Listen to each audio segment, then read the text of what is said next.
Hello, children! Welcome to Kids Torah Time.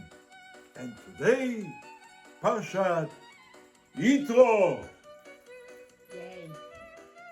Look, Sabbaba, look at the mountain. Wow! Look, children, look, do you see what I see?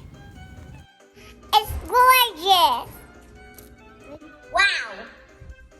It's so beautiful. The mountain is stunning, even though it's not so tall. Wow! It's super duper beautiful. Moshe went up alone to talk to Hashem. Moshe came down from the mountain and told the Bnei Israel, Hashem is asking, will you keep my Torah? And everybody answered like one. They said, Na'aseh v'nishma. We will do and we will listen. Moshe went twice more up the mountain and Hashem warned him. Moshe told the people of Israel not to come close to the mountain or touch it. He also told them to be clean and to have clean clothes, because in 3 days Hashem himself will come down on the mountain, not just for Moshe, but for the eyes of the whole nation, so nobody will be able to say that it never happened. Oh, Shashi is here. You are here. I'm so happy to see you, Shashi. You look beautiful like in the day that we got married in Egypt. And you remember, in Egypt we were slaves. We didn't have money for dresses and stuff. So my old aunt, she gave me this beautiful dress. Of blessed memory. On the 3rd day, there was thunder and lightning, and a big cloud came down, and the sound of the shofar was very strong, and the mountain was smoking, and Hashem came down with fire. I am Hashem, your God, who is taking you out of the land of Egypt, from the house of slavery. Then it happened. We all died.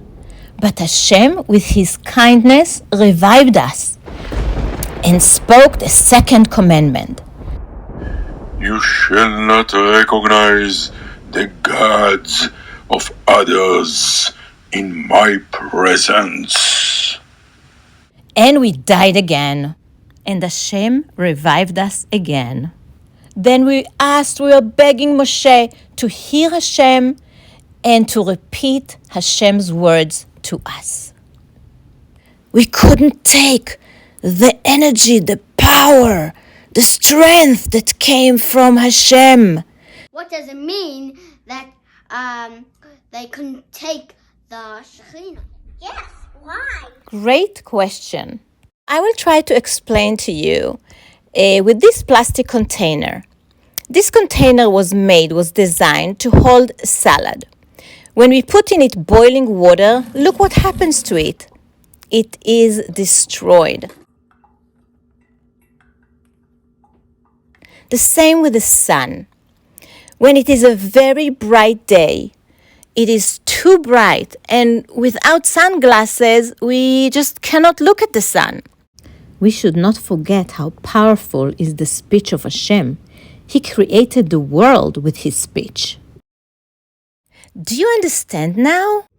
Yes! Now I understand. Oh, now I get it. And I understand. What else do you think he put in us? Gave us the energy and the capability to do all the mitzvot. Amazing. Wow, what a big day. This is a wedding, the biggest wedding in the world between Hashem and his people, Bnei Israel. And the Torah is? The Ketubah, Yes. the marriage certificate. So we have to keep it very, very carefully. Amen. Kids, remember what we learned from Parashat YITRO. We learned that Hashem changed the Jewish people's soul forever. Like the lion who needs to devour his prey, Hashem gave him mighty teeth. On the other hand, a baby who only drinks milk didn't get teeth at all. We, the Jewish people, got 613 mitzvot. For that, we needed extra charge for our neshama, our soul. And that's exactly what happened that day when we got the Torah. We also got a mission. Our mission is to never forget this awesome day, to love Hashem and His Torah, to make many mitzvot which will create good angels. All that will make the world a very comfy place for Hashem. Shabbat Shalom. Love you. Mwah.